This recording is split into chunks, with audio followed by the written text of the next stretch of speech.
Tyre फुटून चालले, engine फुटून चालले, लय तकलीफ होते. तकलीफ आली बापू, बिमार माणसं अडकून बसायला. तर मित्रांनो तुम्ही पहिला हे रस्ता बघून घ्या बघा.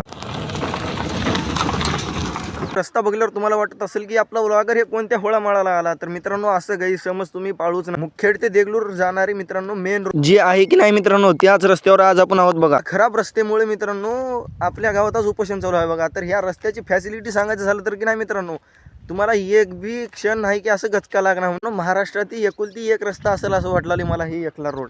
तर इथल्या प्रवासाला विचारूत की इथं प्रवास करताना त्याला कसं वाटतं. तर चला आपण 2-3 प्रवासाला थांबू करून विचारूत इथं रस्ता कशी आहे काय नाही. बद्दल प्रवास करताना तुम्हाला कसं वाटत आहे. लय तकलीफ होते. तुमच्या गाडीचं ते काही खराब होईना झाली की कंटिन्यू खराब होली, मेंटेनन्स लय निघाले. टायर फुटून चालले, इंजन फुटून चालले, सर्व फुटून चालले. तर प्रवासाला काही तकलीफ होली काय. लय तकलीफ होते. तकलीफ आली बापू, बिमार माणसं अडकून बसायला. डिलिव्हरीच्या बाया अडकून बसून आल्या.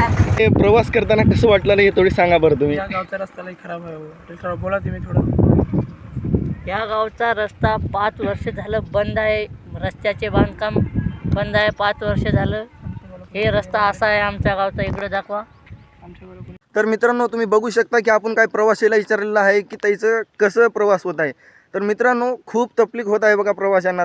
तर सरकारला माझी एवढीच विनंती आहे की लवकरात लवकर हे देगलूर ते मुखेड जाणारी मेन रोड तयार करून द्या.